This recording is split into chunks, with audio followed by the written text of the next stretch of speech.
Нурес каналында жаңылыктар топтому. Акыркы сааттардагы жаңылыктар менен таанышып алыңыздар. Биздин каналга жазылып, видеого лайк басып, жаңылыктар менен өз убагында кабардар болуп туруңуздар. Кыргызстанда ракка калган балдарга жардам көрсөтүү үчүн түзүлгөн кайрымдуулук фондунан акча уурдоого каршы «Не кради надежду» акциясы өтүп жатат. Бул тууралуу Help the Children CKD фондунун директору Елена Канева билдирди. Фонд флешмобду улуттук кызыл жарым ай коому менен биргеликте баштады. Каневанын айтымында, акыркы айларда чогулган акчанын $1000 ашыгы уурдалып кеткен. Бул акчалар онкологиялык ооруларга чалдыккан балдарга арналган. Биз милицияга арыз жазганбыз. Уурлардын бири кармалган, бирок иликтөө иштери өтө эле созулуп кетти. Башкалары кармала элек. Биздин максат чогулган ар бир сому балага сагайып кетүүгө мүмкүнчүлүк берерин түшүндүрүү. Ушундай оор абалдагы кишилердин акчасын уурдап алуу адамдыкка жатпайт, деди фонддун жетекчиси. Уюштуруучулар интернет колдонуучулардан «Не кради надежду» сөзү жазылган баракты сүрөткө тартып, өзүнүн социалдык баракта баракчасына жүктөөнү суранып жатат.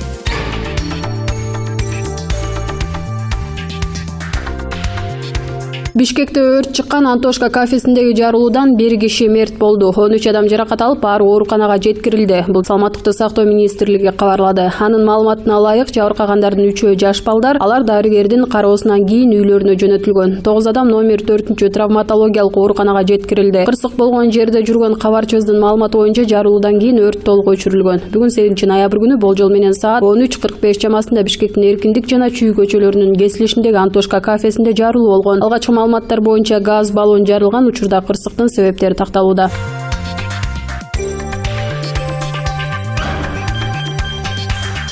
Кыргызстандан барган балбандарыбыз Грузияда өткөн World Egor Federation VUF 6 Pro Grappling турниринде грэпплинг боюнча 2 алтын медаль утушту. 80 кг салмакка чыккан Бакыт Кадыров азербайжандык Самир Хусейновду утса, 85 кг салмакта Алмаз Акун грузиялык Рамиль Элчиевди жеңип алды. Эки кыргызстандык тең чемпиондук керме курга ээ болушту.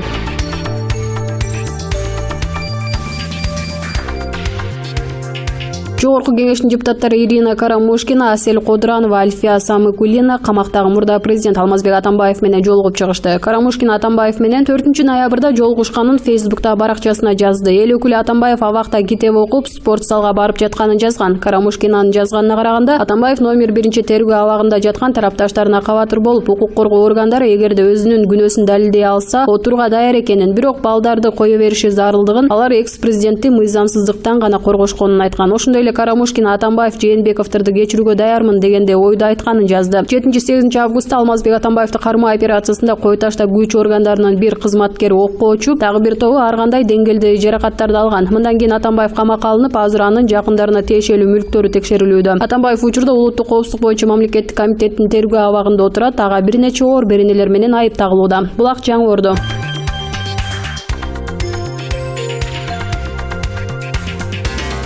Автотранспорттук каттоо жана айдоочулук күбөлүк берүү департаментинин Бишкек шаардык бөлүмүнүн мурдагы башчысы Насирбек Алмаматов коррупциялык схема түзгөн деп айыпталып, Октябрь райондук сот тарабынан 12,5 жылга эркинен ажыратылган. Алмаматовдун айдоочулук күбөлүк берүүдөгү коррупциялык схемасын далилдеген видео тасмада жарыяланган. Ал эми Бишкек шаардык соту 9/07/2019 жылдагы өкүмү менен Алмаматовго карата шаардык соттун аракети журналисттер тарабынан сынга алынып, коомчулук коррупциянын айкын далили болуп турган фактыны бурмалагандыгы үчүн сот органдарын аша сөгүп киргенде прокуратура жогорку сотко кайрылууга аргасыз болду окшойт. Эгерде журналисттер көтөрүп чуу чыгарбаса, балким жабылуу аяк, жабылуу ойдон калып кетмек. Жогорку сот 30 октябрдагы токтому менен шаардык соттун коллегиалдуу өкүмүн жокко чыгарып, Октябрь райондук сотунун 25 марттагы өкүмүн күчүндө калтырган. Ага ылайык Алмаматов кайра абакка камалышы керек болчу. Тилекке каршы милиция аны сыйпалап издеп таппай калып, издөө жарыялады. Учурда коомчулук окуянын аягына эмне болор экен деп кулак түрүп турат. Акыркы жана ага даттануулууга жатпайт. Демек Бишкек шаардык сотунун ишти караган коллегиясы сот адилеттигине жатпаган сот актысын кабыл алган. Мыйзам боюнча аларга карата чара колдонулушу керек. Мындай жагдай Кыргыз сотунун практикасында буга чейин да болгон. Мисалы 2011 жылы 16 апрелде Петастори сүйчү соода борборунун технологу Гүйаныш Йылмаз деген түрк жаранына ал жерде сатуучу болуп иштеген Чолпон Орузбекованын тепкилеп, зордуктоого аракет кылды деген айып менен кылмыш иши козголуп, райондук сот камакка алган. Анда да Бишкек шаардык соту ишти адилетсиз карап, Гүйаныш Йылмаздын камактагы баш коргоо чарасын өзгөртүп, үй камагына чыгарып жиберген. Шаардык соттун мындай мыйзамсыз чечимин коомдук активисттер көтөрүп чыгып, каршылоо акцияларын уюштуруп турган. Анткени Йылмаз Түркиянын жараны болгондуктан ага карата үй камагына чыгаруу мүмкүн эмес. Ага карабай Эргул кыргыз соттор кое бергенде Йылмаз алдын артын карабай качып баратып, Казакстандын Кытай менен чектешкен жеринен колго түшүп калган. Аны Бишкекке алып келип, жогорку сот шаардык соттун чечимин жокко чыгарып, кайра камакка алган. Кудум эле азыркыдай сценарий. Эми андан кийинкисине көңүл буруңуздар. Коомдук нааразычылык акцияларынан кийин Күнөш Йылмазга карата мыйзамсыз сот актысын кабыл алган. Бишкек шаардык сотунун соттук коллегия мүчөлөрү Людмила Нарымбаева, ал учурда өкмөттүн парламенттеги өкүлү болуп турган Данияр Нарымбаевдин аялы, Жыпаркүл Калыбекова жана Майя Бейшеновалар президент Роза Отунбаеванын буйругу менен кызматтан алынган. Так что күтө туралы. Булак Жаңы Ордо.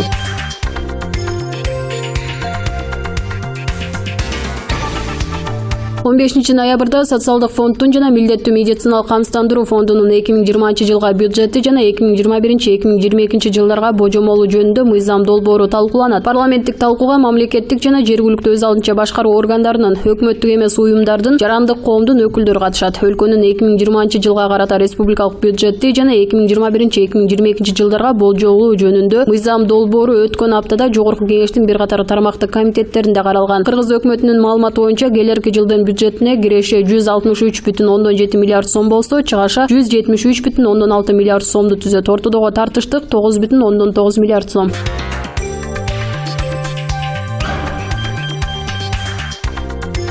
Парламент депутаты Жанар Акаев менен жакында эле Улуу Британиядагы атактуу Оксфорд университетине болгон сапары, шайлоо мыйзамдары жана кылмыш дүйнөсүнө айтылган сын пикирлери тууралуу маектештик. Өткөн жума криминал кадимкидей баш көтөргөнүн айтып, өкмөт менен кайым айтышка чейин бардыңар. Бийликтин реакциясы кандай болду? Ишкерлерге биринин артынан бирине кол салуу болду. Кол салуу эле эмес, мыкаачылык менен өлтүрүү болду тилекке каршы. Кылмыш дүйнөсүнө бирөөсү салык төлөбөй койгон деген маалыматтар бар бизде. Өкмөт болсо карайбыз, териштиребиз деп отурат. Териштирип эмне кыласыңар? Кылмыш дүйнөсүндө жүргөндөрү да азыр 10 класстын окуучусу да айтып берет. Фамилия атынан бери четинен түрмөгө отургузуп, жоопко тартып жазасын бериш. Буга каражаттын да кереги жок, саясий эрк керек. Ошону трибунадан айтып чыксам, өкмөт кайра мени беттен алды. Ички иштер министрлиги буга көз жумбашы керек. Ушундай окуялардын болуп жатканын, криминал ишкерлерге проблема жаратып жатканын билип туруп, азыркы министр да кебелбей отурган өкүнүчтүү. Бирок биз өкмөттүк криминал менен күрөшкөнгө мажбур кылабыз. Кыргызстандын ири суммадагы акчалар чыгып жатканын мен факты менен айтып бердим го. Шайлоо мыйзамында өзгөртүү демилгесин көтөрүп, коомдук талкууга алып чыктыңар. Ал мыйзам өтсө эмне өзгөрөт? Бүтүндөй система өзгөрөт. Жогорку Кеңеш жаңыланат, сапаттуу өкмөт куралат. Исхак Масалиев экөөбүздүн сунушубуз ушундай: шайлоочулар партияга эмес, партиянын ичиндеги талапкерлерди да тандасын. Өзүнө жаккан адамдарга добуш берип, жакпаган талапкерлерди өткөрбөй койсун. Азыр ким депутат болоорун партия лидери чечип жатат. Биз ошол тандоону партия лидерине эмес, элге берели деп жатабыз. Депутат болом дегендер бир лидерге кошомат кылбай, элге кошомат кыла тургандай системаны сунуштоодобуз. Азыр партия лидеринин көңүлүн тапсам, эл менен тыгыз иштебесем деле, эмки шайлоодо да буюрса депутат болом дегенде ойдо жүргөндөр жок эмес. Биз партиялык системаны сактап калабыз, бирок партиянын ичинен да таза эл колдогон саясатчылар суурулуп чыгып, коомго жек көрүндү. Ар кандай жаман сөз ээрчиген талапкерлер шайлоодон жыгыла турган кылышыбыз. Эми бул мыйзамыңар өтөбү? Айрым фракциялардын лидери бир аз чочулап жатышыптыр деп угуп жатабыз. Бул мыйзамдан лидерлер чочулабай эле койсун. Ар ким өз рейтингин, коомдогу колдоосун так билип жүргөн жакшы. Лидерлерге бул тескерисинче жакшы мүмкүнчүлүк берет. Анткени мурдагыдай нан урсун, туз урсун деп карганбай эле, элдин добушу дароо ким парламентке өткөнүн, канча добуш алганын конкреттүү айтып коет. Өзүң кайсы партия менен шайлоого барайын дейсиң? Сүйлөшүүлөр жүрүп жатса керек. Албетте, саясий партиялардын жетекчилери менен сүйлөшүүлөр болуп жатат. Бирок мен али чечим кабыл ала элекмин. Убакыт бар. Булак Азия Ньюс.